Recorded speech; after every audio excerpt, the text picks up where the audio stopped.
Yeah, it I'm is loving amazing. the flamingo. I'll just get that comment out of the way. The shirt is just brightening my day because, to be honest, I'm feeling a little nervous. So Oh, it's okay. good to have the color pink in front of me. It's very Well, nice. I'm glad that I chose this shirt this morning then, because like Yeah, totally. hopefully you'll be comfortable. That's for sure.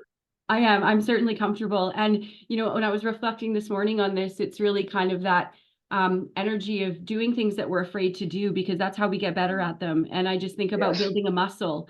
And no matter what it Hmm. is that we do in life, the more we do it, the better we get at it. And this is very Yeah. new to me. And so thank you for taking the time to respond to my email and your graciousness to do so. Oh, you're very welcome. It was my pleasure. I'm so glad you reached out. It always makes me happy when I can connect to new people. Like it really does. Yeah. Probably sounds lame, but it does make me happy.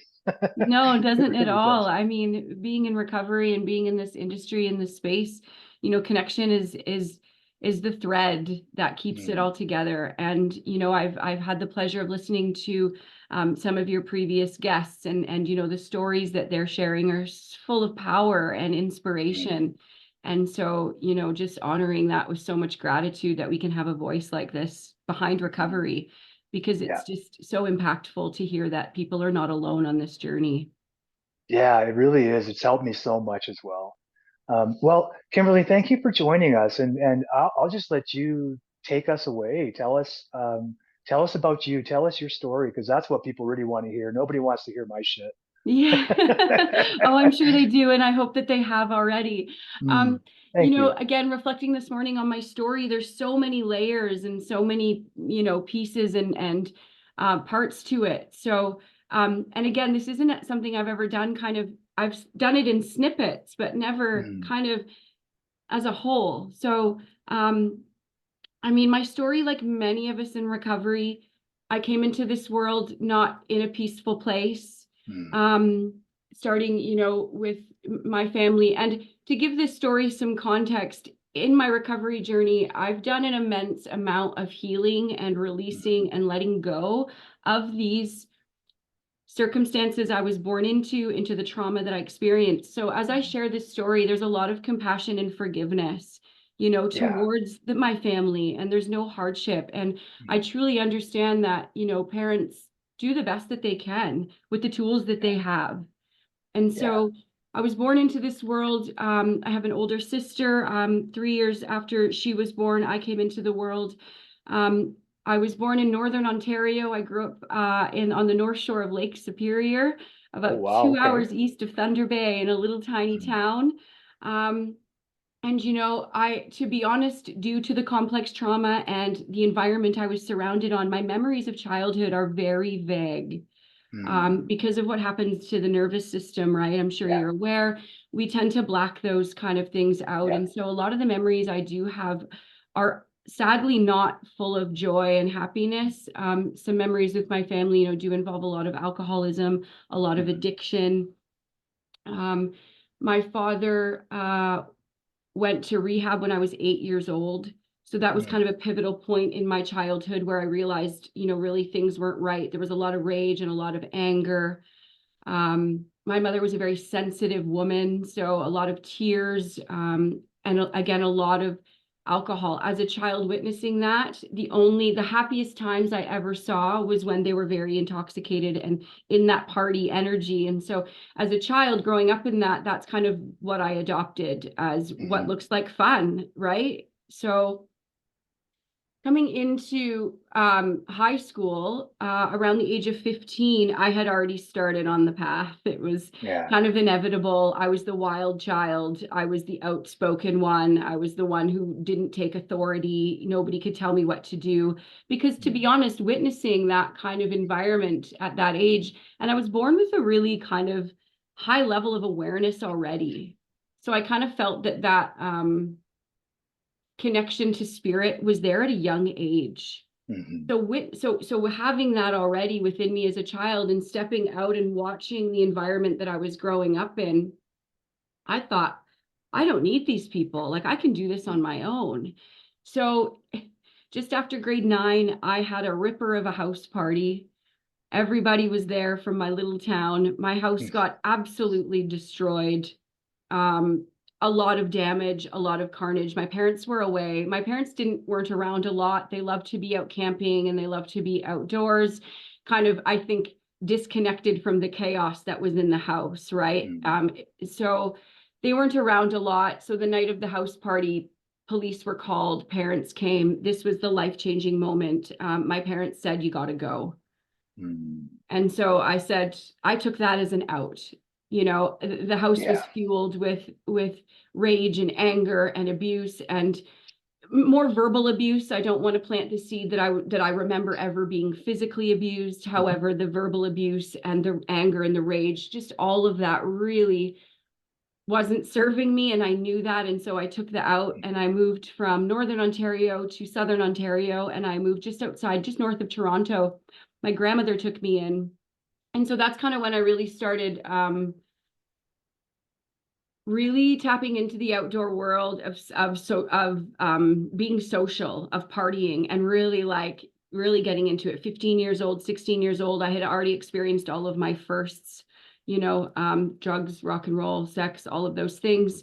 And of course, being that young and not coming from much money, I needed to get work. And this is where the story starts with my hospitality connection. So I Mm. was welcomed with open arms at a very young age, and I started working in restaurants throughout high school, and then into college. And that's kind of where it took off. And I think I worked in about 24 restaurants in 25 years. So I moved a lot. I was never stable, moved around a lot. And so, yeah,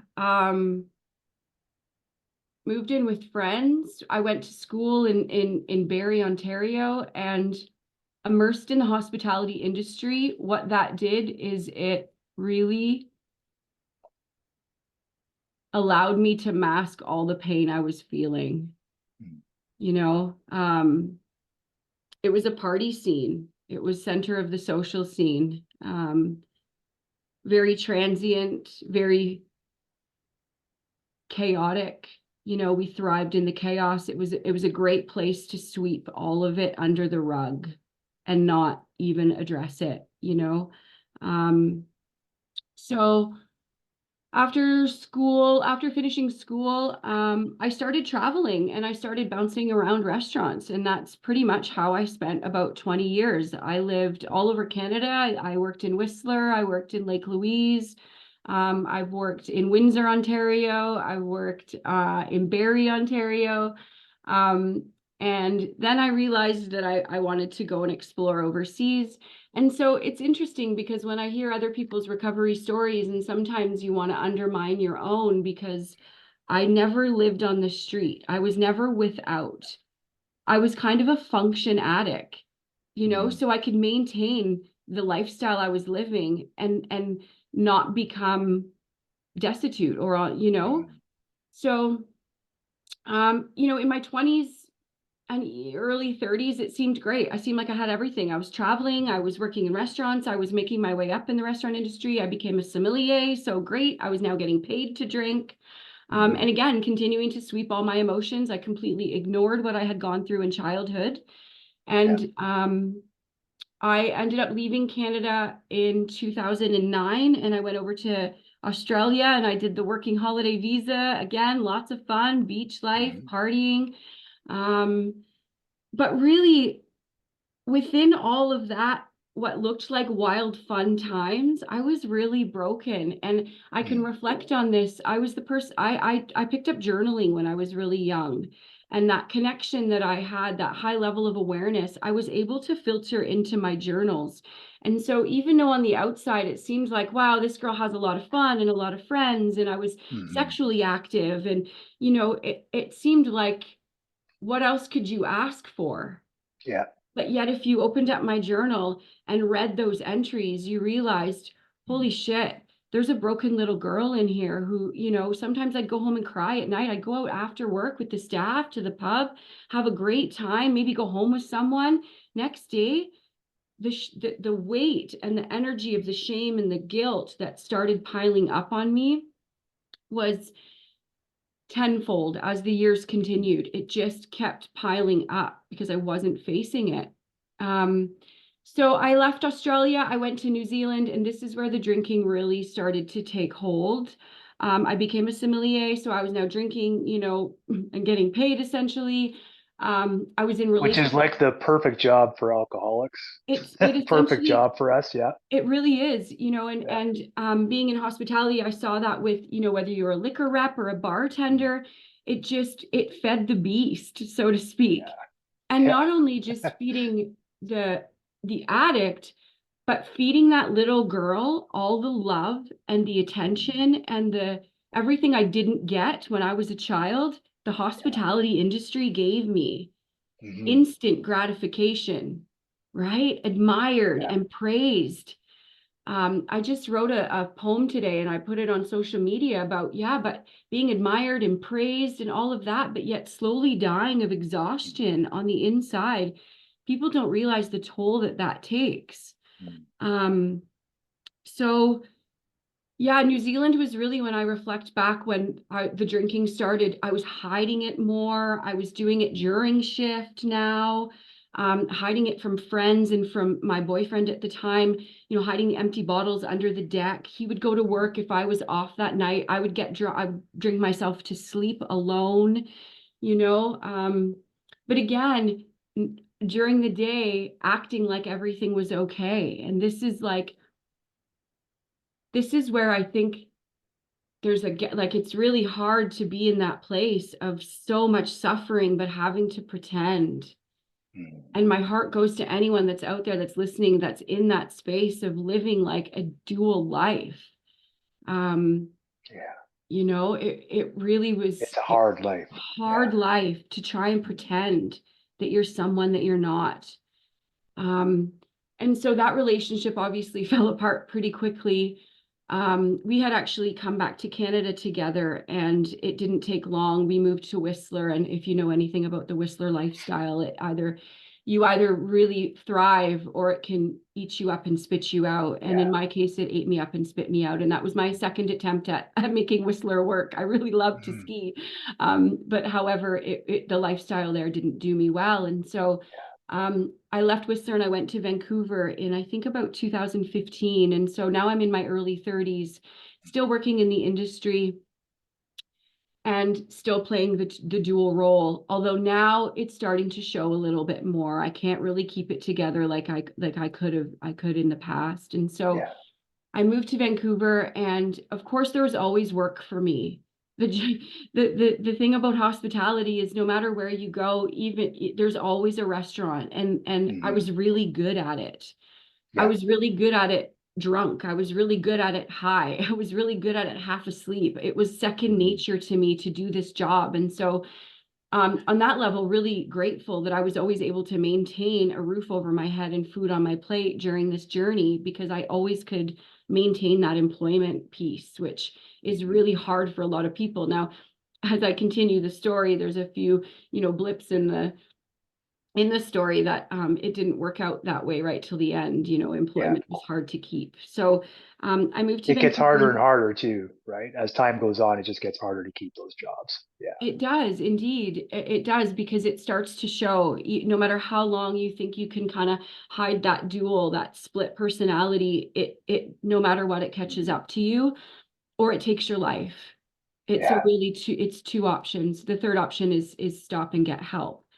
Mhm. And so I was working in a very nice restaurant in Vancouver. With my experience, I was able to work in fine dining. I was able to, Mhm. exceed expectations on the level of service, regardless of what I was experiencing. But of 2016, so my father, I know I had spoke a little bit about him through childhood. He maintained sobriety after going in rehab for 10 years. So from the age of 8 for myself to 18, my father was a sober man, but he didn't do any work on himself. So he was a very, very angry man, right? So Mhm. he just projected all of that shame and everything out to the world. And so Yeah. um, throughout my travels, I did keep in touch with the family, not by any means of a very deep and secure relationship, not really on any emotional level. But I had a big heart for my father because I saw that he tried his Mhm. best. And so I saw that. So I always had time for him. And He sadly started drinking again when I was 18 years old. And that's when his slippery slope started taking it on a very rapid rate. And so in 2016, my father passed away at the age of Mm. 59. I'm so Um, sorry. that's okay. Thank you for acknowledging. Yeah, It's been obviously you're 7 years welcome. now. And my Um, dad just passed last year, so it's all pretty fresh for me. So it yeah, is. And is your mother still alive? And the yes, she reason I is. ask You bet. is the one thing about losing a parent, you think that you can prepare yourself, because I Yeah. knew he wasn't well. He came to visit me when he found out that he wasn't well. He did a trip across Canada. Um, and when he came to see me, I should have known that he wasn't well, Mm. but he probably looked about 85 years old, and he was only 57, so he was really Wow. just throwing the towel in. He was giving up. Yeah. And um, the reason I say this is so I knew that he wasn't well. I knew that he wasn't going to be with us for much longer. So I thought I was prepared. I thought, I journaled about it. I reflected on it. I really, even though I drank, I drank myself to Hmm. sleep many occasions thinking Yeah. about how helpless I felt in helping him. Hmm. And so yeah, no matter how much you can prepare, and I'm sure you can relate to this, once it takes place and that Yeah. thread is no longer here in the physical realm, it changes your life. It truly Everything. does. And so my Yeah. heart, anyone who loses a parent, a sibling, any loved one, really, Yeah. it's a part of life, but it sure does really influence the way that you look at life and the way that you look at other people and the way that you hold compassion for others and empathy. So um, Yeah. yeah, losing my father in 2016 was pivotal. Hmm. Again, another pivotal point in my life. Yeah. It was dark. And I wasn't in the energy to go anywhere to help, to be there for him. I Yeah. had no money. I had money, but it was all going towards feeding the addiction. Hmm. My cocaine use was on the daily. I Yeah. probably used cocaine daily for about the 5, 6 years I was in Vancouver, right up until about the last year before I got sober. I was heavily into it, just numbing everything I could Hmm. because I didn't know what direction to take, feeling really lost. And then I started losing my jobs. And that's Hmm. when, again, the wake up calls start happening, Yeah. you know. Um, so I lost 4 jobs in a row over the course of 5 years Yeah. before I really said, okay, what am I doing? What am I doing? And so I'll just rewind a little bit back because I want to talk about, my coach and how I ended up getting help. But when I was in New Zealand in 2012, I was introduced to this woman named Marianne who was recommended to me by an employer. And she was a really out there woman, really out there kind of, psychic, medium, Mm. really, really kind of, as people would say, woo woo. And I was already kind of tapping into that spiritual side through my journals and through some books I Hmm. was reading. So I was open to having this experience with her. And so Yeah. in 2012, I met her and we did an inner child healing journey together. And it was the first time I had ever done that. And so it was Hmm. really impactful. And so Powerful. very powerful. Hmm. And even though I never took my healing anywhere after that, that experience with her stayed with me throughout. I had just always remembered. And so back when I was in Vancouver and I was, not able to keep a job, relationships were falling apart, my bank account was blowing in red, even though restaurant, it was good money what I was doing. I was serving Hmm. tables and making tips. Um, I remembered this woman and I thought she just made such an impact on my life. I Hmm. wonder where she is. And so good old social media, right? So I went on Yeah. Facebook and I was able to find her. And after some back and forth, because I had no money, I couldn't afford her services, but I just Hmm. really wanted, there was something I really wanted to work with her. And so gratefully, we came to an agreement. And the main thing was that she said, you got to show up. I'll do this for you, but you got to show up. Hmm. And so I started showing up, and it was amazing. So I asked for help. It took about 2 years, I'll say, before Hmm. I finally hung up the drink and said no more. But Yeah. really showing up and working with her was so incredible because it started the momentum of what, like, the courage that it takes and Hmm. the strength that it takes, and how badly do you want this? And I Hmm. wanted it bad. It's like I had a little angel on my shoulder the whole time. Again, I'm going to say journaling, because that's where Hmm. I spoke to that angel. I spoke to that unseen world that I knew was there. And I'm not, and when I speak to this, this is my truth and my belief, because I Hmm. know that, everybody has to come to their own terms with what helps them. 100%.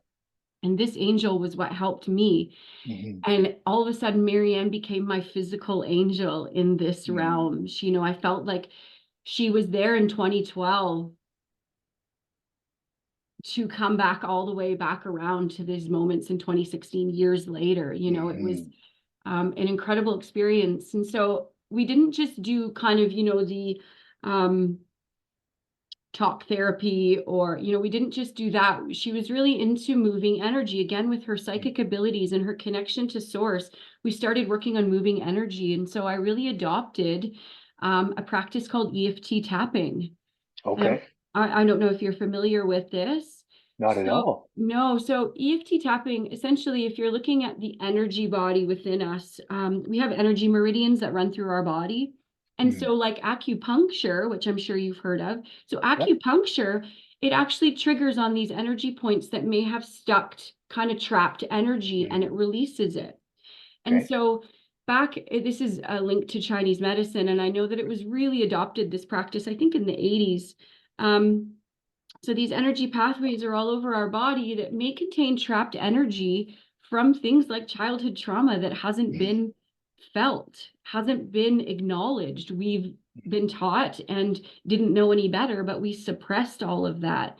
And so Yeah. with this coach, by uncovering those, so with these energy meridians, by tapping on these specific areas of our body that may Hmm. contain those trapped energies, what we do is we release them by using cognitive behavioral therapy. So we build a narrative around, say, my childhood, or those Hmm. impactful moments that I had that are still playing out in this adult life. Because Yeah. essentially, if we haven't felt our feelings, they're still coming out in some way, shape, or form Hmm. in this adult life. And so that was one of the most incredible gifts of knowledge that I ever got on my journey, because practices like that, again, started that momentum of really healing Hmm. myself from all of the things that I had suppressed and forgotten about in Yeah. the days of drinking and drugging. um so September 1st, I had to get out of the restaurant industry. I'll just put my hand up Hmm. and say I couldn't do it. Yeah. um I hung my apron up and put the corkscrew away, and I took 2 years off of the industry, and I took an incredible job working with a local fisherman in Vancouver. I was a delivery driver, so that really helped me stay off the sauce. I don't Hmm. advocate drinking and driving, so that really did help me stay on the Yeah. straight and narrow. I couldn't drink at work like I could when I was in restaurants, or hide it. Hmm.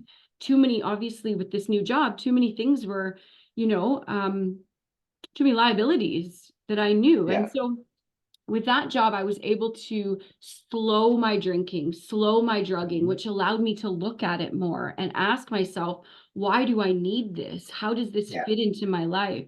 So as I created the spaciousness in my journey to look at my addicts, as well as working with the coach, who inspired me to start doing more practices that got me into my body, because that's what Hmm. EFT tapping did, right? It really got me feeling into my body. As an addict, I was disassociated from Hmm. the connection to myself, to my physical body. So that just kind of started the snowball effect of taking on more things. Like, the number one thing for myself when I got sober was yoga, that body Hmm. connection. So Yep. I worked for the Huge. fishermen into 2019. I went to Mexico in January of 2020 and had one last big hoorah, and that took it out of me. Really Hmm. did.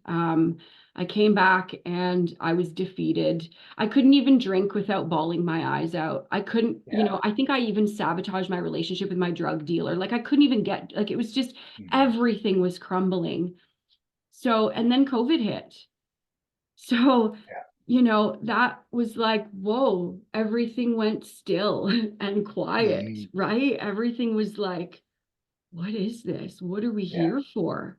All of a sudden, you know?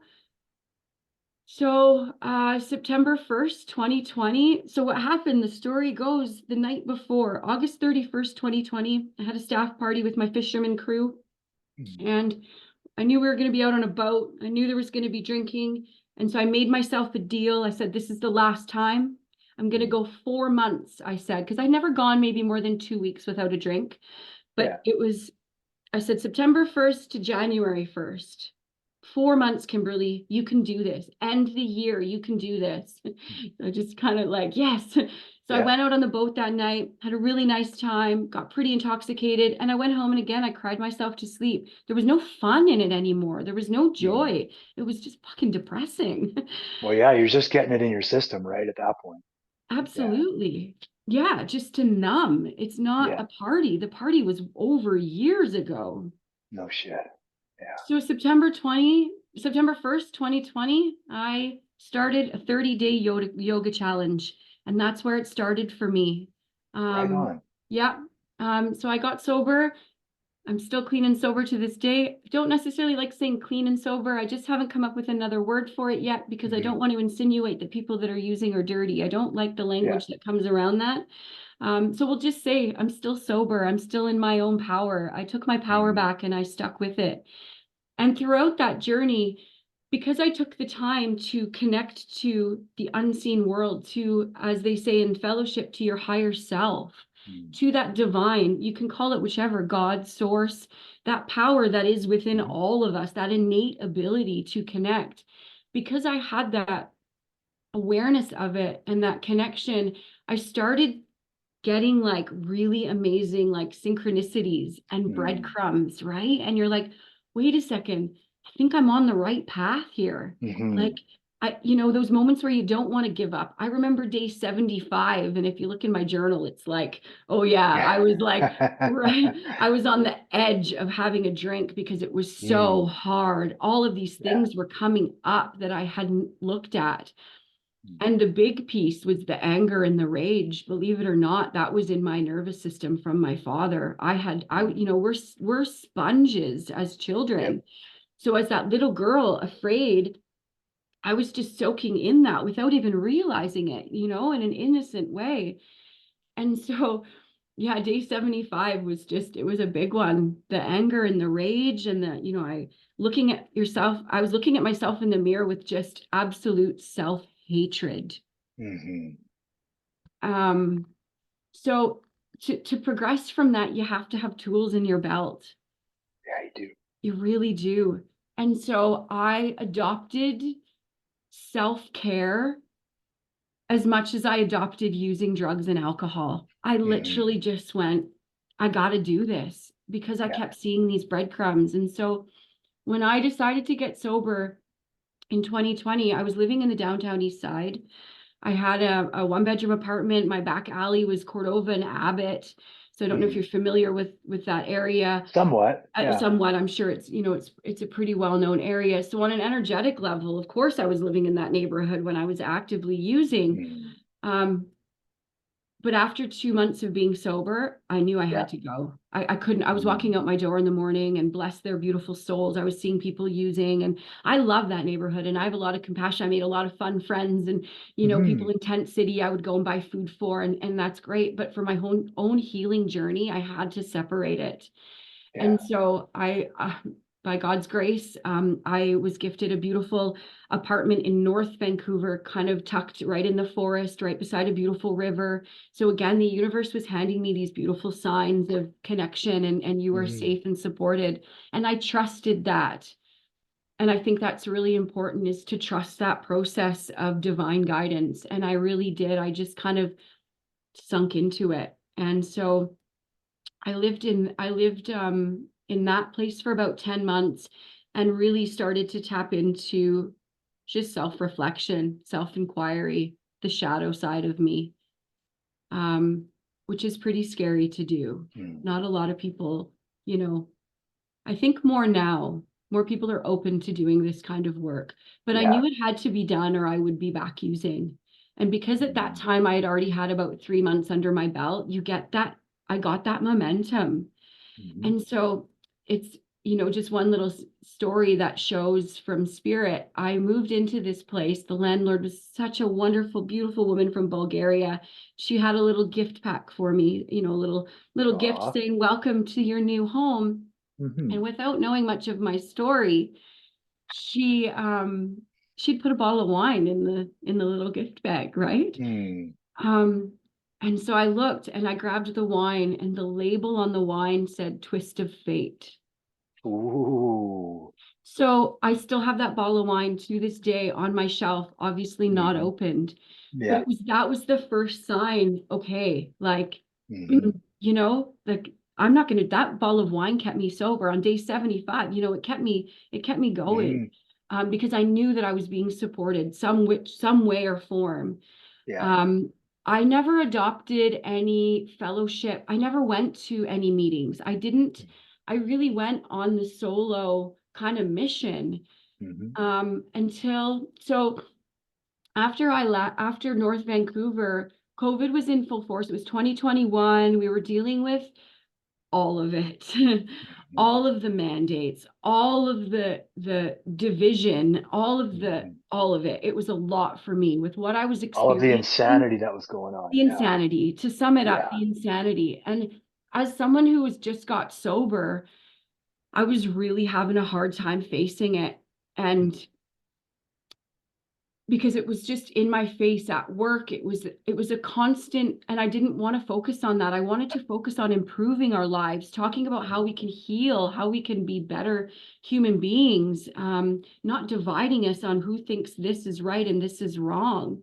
Mhm. Um, and so I took a leap of faith, which I had done a lot in my life. As you can tell, I lived in I think about 16 different places, working in 24 restaurants. So I was really adaptable to change. I wasn't afraid to Mhm. be like, on the drop of a dime, just pack up my shit and go. I always Yeah. had that, kind of inspiration. And so I had enough. I was kind of struggling at work, wondering, what am I here for? What's my purpose? What is the point of all this? Mhm. I couldn't find it. I wasn't happy at work. So I went on Craigslist and I was just curiously searching. And I found a 1971 Airstream trailer parked up in the woods on the Sunshine Coast. Mhm. Um, the water was tapped in from the river. It was really off the grid. It was really rugged. It looked really special. A lot of old It growth. sounds special. Yeah, a lot Yeah. of old growth forests. The Mm. trailer was completely refurbished with a big, beautiful bathtub in it. It was really Wow. amazing. I'd never been to the Sunshine Coast either, which was quite fascinating to me because I had been on the West Coast for years, all up and down the Mm. Sea to Sky Highway. And here was this beautiful place, like 40-minute ferry ride away. Mhm. So I took the weekend off and I came over to the Sunshine Coast and I checked out this trailer and I did it. I quit my job. I had no idea what I was doing. I had no idea what was on the other side. I knew nobody on the Sunshine Coast. And I was about a year sober at the time. And I sold everything I owned. If it didn't fit in my Mini Cooper, it wasn't coming with me. Mhm. And I hit the reset button. I just stopped Yeah. and I went, I got to do this. I got to just be quiet for a while and let the world figure out what they need to figure out. But I need to go. And so came over to the Sunshine Coast and I took Good six for months you. off. I didn't do anything. I lived pretty frugally, Mhm. living in a trailer doesn't cost that much money. And I moved through a lot. That was probably the biggest 6 months of like kind of dark night of the soul. You Mhm. know, I moved into the trailer in September and I lived there for 6 months. So I spent the winter in the trailer. So Mm. it was cold, it was damp, it was dark, and it was what I needed. And I Yeah. faced it, and I faced it with as much grace as I could. And I let everything come up that needed to come up. And it's so hell I just can't stress enough, like, how allowing these emotions such as sadness and anger and rage to be let out. If you're in a safe container, like Mhm. the screams that I let out in a safe space, knowing that it was being held by nature, was so therapeutic to me. Oh, it's powerful. It is Yeah. powerful, yeah. And again, the universe kept giving me these like synchronicities that you can't even make Mhm. up, like Yeah. you couldn't make this shit up if you tried. I met one of the most incredible individuals about 3 months after moving to the Sunshine Coast, and I met him. My car got stuck in a snowstorm in his driveway, and I Mhm. knocked on his door, and he answered, and he was also in recovery, and he was also like all of these beautiful alignments, like Mhm. spirit guided us to meet. And so these Mhm. little things kind of kept giving me momentum to never give up. um, Yeah. and so obviously not working for 6 months and living in a trailer kind of took its toll. Mhm. And so I was doing a lot of meditations at the time, and I was really into learning about how we can create our own reality, because I kept learning these notions that our beliefs are creating our reality, our Mhm. thoughts are creating our reality. And so I started really diving into this wisdom and knowledge and using it, implementing it into my life, to better my circumstances, to, enhance my surroundings. And so I really started getting into meditation a lot more and looking at the way I was speaking to myself. What narrative am I using to myself? How are my thoughts, either holding me back or excelling me forward? Which ones don't belong to me anymore? And so really, um, yeah, that was so life changing for me on this journey, because now, Mhm. it's a practice I still use every day. But those affirmations, it's not, people don't just say this to be woo woo and airy fairy. This shit Mhm. works. Yeah. It really does. We are creating our own reality by what we think, believe, perceive, Well, and we have to remember that when people say those things sound woo-woo-ish, those are usually people who are like deep in engrossed in some sort of other theory that is just as foo-foo, just as woo-woo-ish, right? Like for one person to say that what you're talking about sounds woo-woo-ish, and then to not say that Christianity sounds woo-woo-ish, such a disconnect there, yeah, right? Where it's okay for people who believe in Christianity to make fun of other ideas about health and wellness, but as soon as the turns around, it's like, well, yeah, but that's just not true. Yeah, but none of it's essentially true. It's all true to our experience, right? Like that's and to me, that's really what what I've seen help people along the way is when they tap into themselves, right? They tap into not in the sense that you and I used to tap into our selfishness, but I mean into ourselves, right? yeah, Like that like you described it, that if you want to call it a higher self, if you want to call it like whatever you want to call it, there seems to me, after all these years of working with humans, that there is definitely something going on there, right? Like and for one of us to say that we know versus what other people know, I mean, to me that just sounds that's what sounds woo-woo-ish, is when people start judging these things as though one is obviously true and the other ones aren't, right? yeah, Like yeah. because to me that makes no sense. Because No, I think that's it's all division. possible. Yeah, Yeah, yeah. The truth is whatever you believe to be true, 100%. Yeah. you know? Especially when it comes to those matters of the unseen, right? Absolutely. Like it's like Absolutely. what makes sense to you? What helps you with this? Yeah. And I think yeah, that's I guess on the one hand, there's lots of criticism about the 12-step stuff because of the whole God idea, right?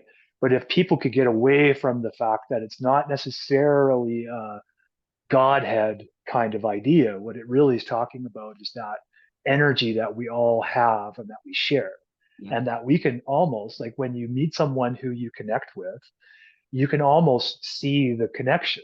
Like it's almost tangible, the pull, the magnetism, right? Like there's something to that.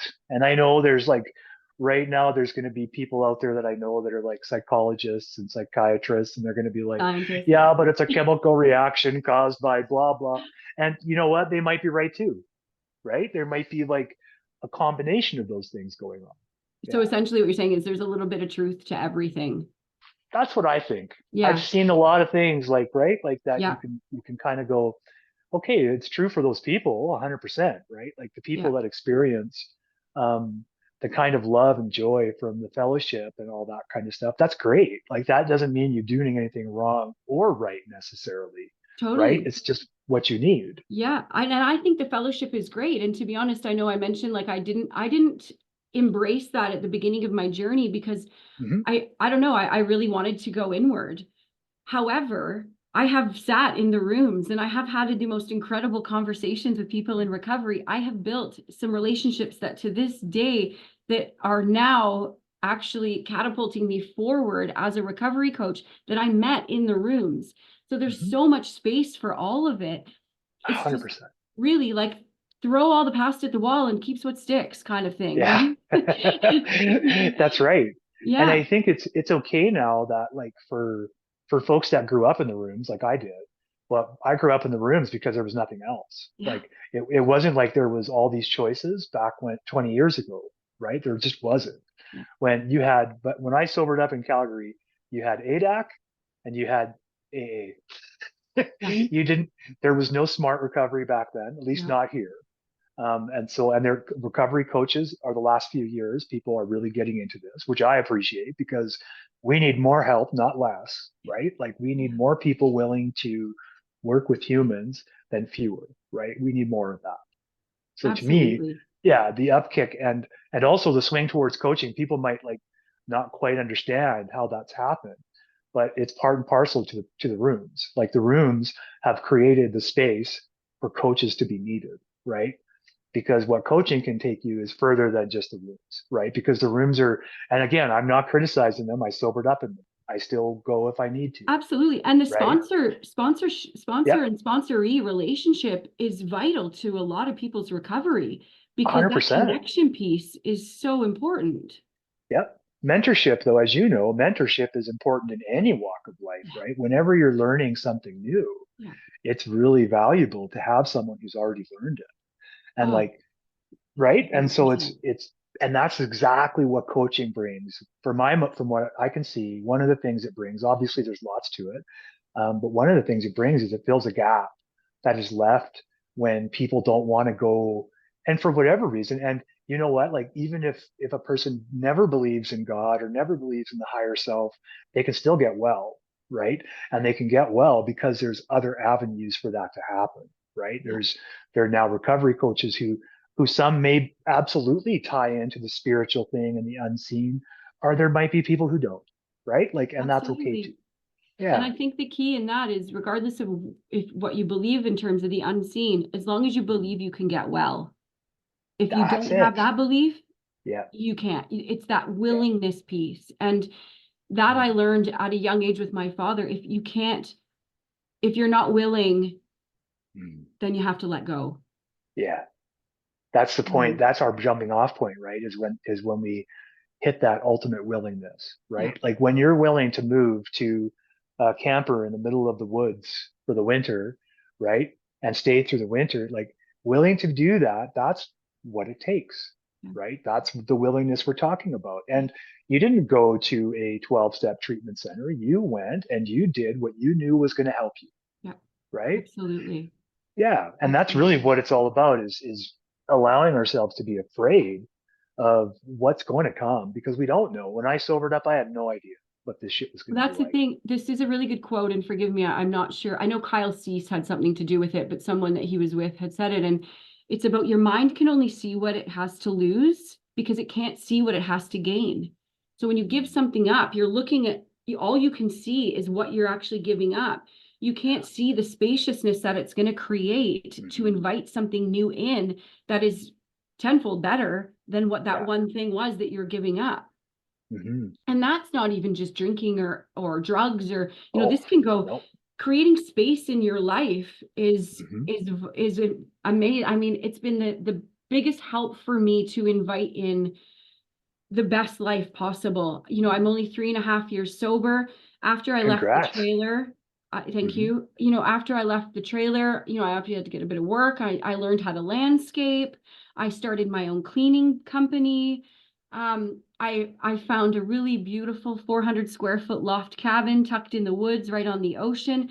So through all this personal development and belief in Hmm. myself that I can create the life I want, guess what? I have. And not in Hmm. a very long, it didn't take me 10 years to do Hmm. this.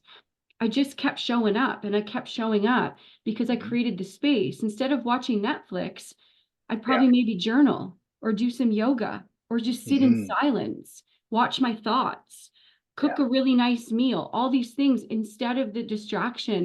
And I know that this isn't for everyone. And a lot of people will say, but I'm human. And I understand that, you know, having a little bit of entertainment like Netflix, I'm not knocking all of it at No. all. It's just about when is it serving me and when am I giving my power away? Hmm. Right. And so I Yeah. noticed more and more like the giving the power away. Wait a second, it's interfering with me creating the life that I want to live. It's not Hmm. just going to be handed to you, but I'll tell you, it's it's simple, but it's not easy. Hmm. I think is kind of to sum up I my agree. story. It's Yeah. simple, but it's just not easy. You got to show up. It's hard, you Yeah. know, every morning. So on September 20th, I started a cold plunging practice. I wouldn't say, you know, because I live right on the ocean, I have a little waterfront spot here that I can swim. And I made a bet with myself, I'm going to climatize my body so I can do this all year long. Hmm. I was in the ocean this morning and it's like -3 outside, you know, so Wow. it's like building that muscle. And that Hmm. practice has changed my life incredibly on so many I bet. levels, really has. But again, it's just like, you know, Yeah. building those muscles. And again, the universe just shows me in so many ways. And I want to really point out that, like, as I'm sharing this, I don't believe that I'm special because we all have this power. I don't believe that Hmm. I'm lucky or that coincidences just happen to me all the time. It Hmm. happens because I believe and I show up. That's why it happens. It's Hmm. not, and everybody has that ability. I believe that we all come into this world with the same deck of cards Hmm. kind of analogy, right? Like it just depends how we play them. Even though the Hmm. trauma that we might experience as a child, or even the perfect white picket fence home we grew up in, Hmm. you know, it's all how we react and choose to navigate life. Hmm. I'll share a little story with you. Back in September, I flew to Thunder Bay. My father's ashes hadn't been spread yet. Hmm. I think my sister was holding him captive in her basement. She wasn't very happy with him. And so I wanted to do that for him. I wanted to spread his ashes. And so um, it's just a fun little synchronicity story again that might inspire someone to begin that journey to connect to that calling of, Hmm. again, the higher power, the higher self. And so I had a really beautiful ceremony. I on September 15th, we went on the North Shore of Lake Superior, and it was a really beautiful thing. My heart space was open, and there was birds flying, and I spread his ashes in the lake, and then I went swimming with them after. It was really really divine and special. And so a few days had gone by, and it was the morning that I was leaving, and my mom was in her jewelry box, and she said, "Hey, Kimberly, would you like this?" And she hands me this token, and on the front it says Renaissance Fellowship. And so what it is, it was a copper coin that my father was given the day that he went into rehab in Hmm. 1991. And I flipped the coin over. I got goosebumps. And the date Hmm. stamp on the back of the coin was September 15th. Oh, wow. So yeah. So without even knowing, the same day that we had chosen to spread his ashes was the Hmm. day 32 years later after he went into rehab. And so those little synchronicities are just, Hmm. again, it's about being, I think, aware and mindful that they exist because Hmm. you can't see what you don't know is there, Yeah. right? And most people don't even look for it. Yeah. Correct. Yeah. Yeah. So I think, you know, with all of that, like I really live um, a life of, you know, gratitude and appreciation. Those are kind of human superpowers. Yeah. Sobriety is They my can number be. one superpower for sure. Yeah. And Hmm. number two is gratitude for everything that I have, from the food on my plate to the hot shower to this podcast. everything that I do is just filled with gratitude. And that is life changing in itself, Yeah, you for know? sure it is. Yeah. Gratitude is a life altering emotion. That is for sure. Yeah, Yeah. truly Yeah. is. Yeah. Well, thank you so much. Is there anything else you want to talk about? I No, am so glad you reached out, and it's just your story is incredible. Like, so what are you doing now? Can I just ask? yeah, I mean, of course. obviously taking your cold plunges, you're doing that. I'm doing So, my cold plunges. So, I mean, on a personal note, my daily life is really well balanced and very quiet. I focus a lot on work right now. So, mhm. I have finished in the last year. I've done a lot of recovery coach training, life coach training, and immersed myself in just my education and expanding my knowledge, and also being support for others, holding space for others, having deep conversations. And I came to realize full circle when reflecting on my story, what my purpose is here now, and that's to help the hospitality industry. Right on. Right on, Yeah. full circle. And so Yeah. I'm in the process and have created my own private coaching practice where I help hospitality professionals, Mhm. get and stay sober, impact them to live a better life, a more inspiring life, whether they're just sober curious, they want abstinence, just meeting people where they're at and allowing them to come as they are. Yeah. So I'm Right involved on. with that. So I'm kind of building that. And then I do some work with a nonprofit called Pivot Society that's here on the Sunshine Coast, where we really empower and educate recovery again in the workplace. Mhm. Okay. And then I also, what else am I up to? There's something else. Oh, I also just took on a navigator facilitator position with On a Dime, which you may be Mm, familiar with. It's based out of I am. Calgary. So we put Yeah. programs together for people coming out of treatment to really help them navigate life and Mm, find, meaningful employment.